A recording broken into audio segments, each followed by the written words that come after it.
நடிகை கங்கனா ரணாவத்தினுடைய நடிப்பில் கடந்த ஜனவரி மாதம் 17ஆம் தேதி தியேட்டர்ஸில் வெளியான திரைப்படம் எமர்ஜென்சி. முன்னாள் இந்திய பிரதமர் இந்திரா காந்தியின் ஆட்சி காலத்தில் நடந்த நிகழ்வுகளை மையப்படுத்தி இந்த திரைப்படம் உருவானது. இந்த படத்தில் கங்கனா ரணாவத் முன்னாள் பிரதமர் இந்திரா காந்தி வேடத்தில் அவங்களே நடிச்சிருந்தாங்க.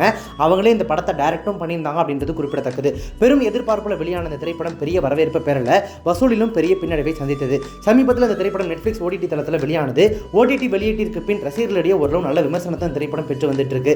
திரைப்படம் வெளியானதையொட்டி கடந்த ஞாயிற்றுக்கிழமை அன்று நடிகை கங்கனா ரணாவத் தன்னுடைய இன்ஸ்டாகிராம் பக்கத்தில் ரசிகர்கள் கூட லைவா கலந்துரையாடினாங்க. அப்போ ரசிகர் ஒருத்தர் ஆஸ்கர் தொடர்பாக கேட்ட கேள்விக்கு கங்கனா ரணாவத் சொன்ன பதில் சோஷியல் மீடியாக்கள்ல இப்போ பயங்கர வைரலா போயிட்டு இருக்கு. அந்த ரசிகர் அப்படி என்ன கேட்டார் அப்படின்னா, எமர்ஜென்சி திரைப்படம் ஆஸ்கருக்கு இந்தியா சார்பாக செல்ல வேண்டும் அப்படின்னு சொல்லியிருக்காரு. அதற்கு பதில் சொல்லியிருக்கக்கூடிய கங்கனா ரணாவத், ஆனால் அமெரிக்கா வளரும் நாடுகளை எவ்வாறு கொடுமைப்படுத்துறாங்க, அடக்குறாங்க மற்றும் ஆயுதங்களை திருப்புறாங்க என அதன் உண்மையான முகத்தை ஒப்புக்கொள்ள விரும்பாது. இது எமர்ஜென்சியில் அம்பலப்படுத்தப்பட்டுள்ளது. அவர்களின் வேடிக்கையான ஆஸ்கர் விருதை அவங்களே வச்சுக்கிட்டோம். நம்மிடம் தேசிய விருதுகள் உள்ளன அப்படின்னு சொல்லி கங்கனா ரணாவத் ரொம்பவே போல்டா அதில் பதில் சொல்லியிருக்காங்க.